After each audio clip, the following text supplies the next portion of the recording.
Hey, how we doing? All right, today we're gonna make butternut squash. It's very simple. I like to wipe my vegetables down a little bit, you know what I'm saying? Try to get all the finger marks from people grabbing them and stuff, and especially when you go to the supermarket or if you go even to a fruit stand, you know, people have a tendency of picking stuff up and then putting it back, and then you get it. So the first thing we have to do, and it's pretty simple, you want to make sure you got a very sharp knife, okay? And you want to cut one end off. Just take your time with it. And that one's cut off, and then you go to the other side and just make a straight cut. Okay, taking your time. Don't go crazy because you'll wind up getting hurt. Okay, once you got that done, now at least it can stand on its end when you're done. Okay, and then what I do is I take my potato peeler and very carefully, I just go down like this. I think I need a new potato peeler because this thing takes a little bit more effort than I thought. Okay. It works easy when it's very sharp, believe me. This is like not as sharp as it used to be because I do use it quite a bit. And then once you get it all the way around, then you want to make sure that you slice it up and you cut it up and take the seeds out of it. It only takes a few minutes. I know it's a little bit of work, but some people, they put these in the microwave. They'll stick them in the microwave. They'll put a fork and they'll stab holes in it. I'm not a big microwave guy. Then you gotta wait for it to cool down. Then by the time it cools down, the skin doesn't, for me anyway, it just never worked, so. But if I continue to do it like this, it works pretty good. And I'm gonna speed the film up once we get done here because nobody wants to watch me peel butternut squash, right? For an hour.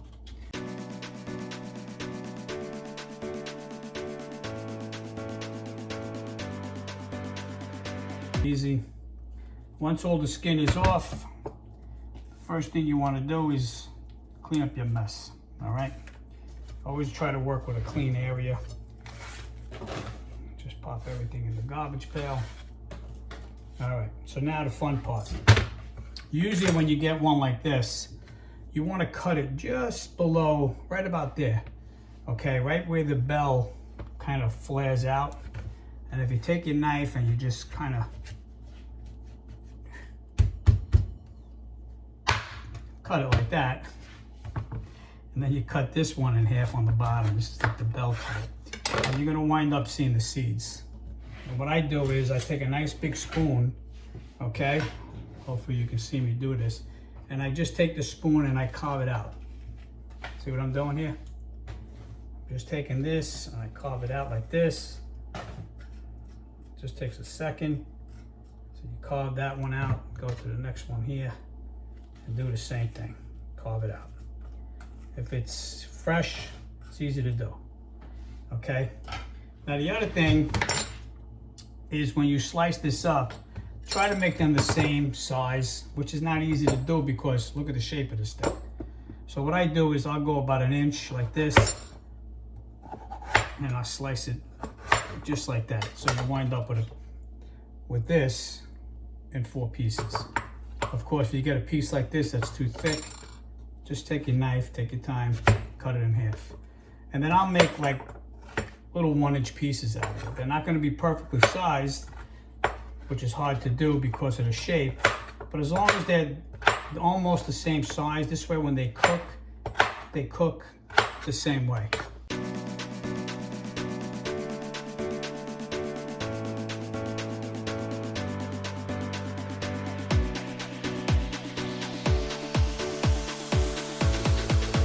Maybe about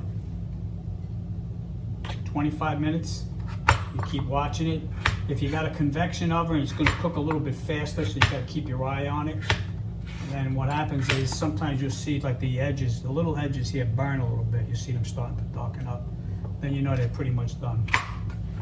Or you could just take a fork, stick a fork in it, and if the fork goes through nice and easy, then you know it's done too. Unless you like this a little bit harder than normal, then that's what you can do. Okay, so I'm back. parchment paper,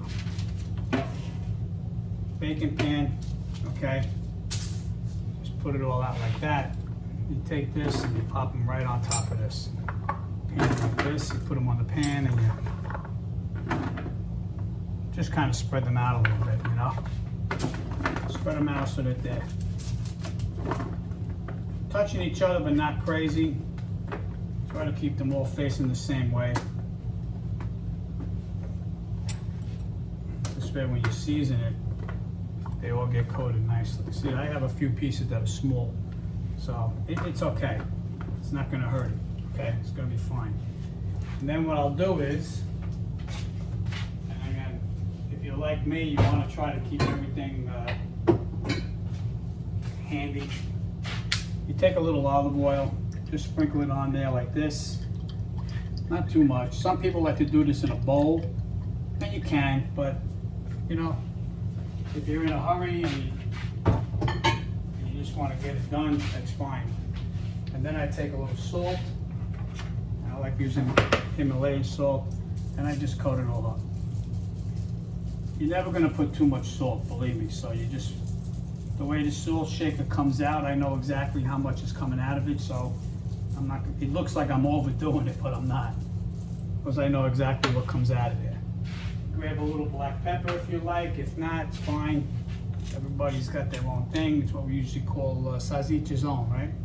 If you don't want it, you don't have to do it. Just a little bit. And once you get this done, usually you could take a spoon, you could take 2 spoons, or you could use your hands and just stir it up. You know what I'm saying? And I'll just mix this up nice.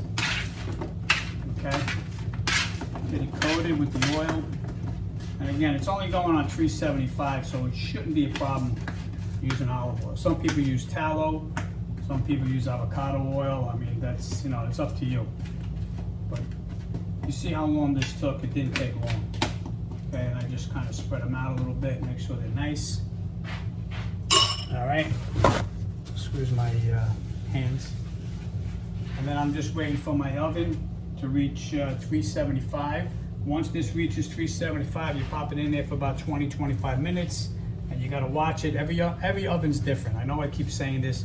I said the same thing when I was making the chicken parm. This oven, when you look at some of the other videos, and you see that they say they put theirs on 400, and then you try to use it on 400, everything's burning, because sometimes it might be too hot, especially if you're using convection. If you're using the convection side, it's gonna cook a lot faster. So you want to notch the temperature down just a little bit, all right? So we'll let this sit. As soon as that oven gets to temperature, I'll be back and we'll finish. Okay, so the oven just reached 375. I'm gonna pop them in, and I'm gonna put the timer on 25 minutes. And again, I'm gonna keep checking it because I want to make sure that it's not burning. But on this oven, the convection side, it does, the tips get a little burnt, they get brown. And that's a sign for me to say, okay, they're done, stick the fork in it, make sure you got a fork.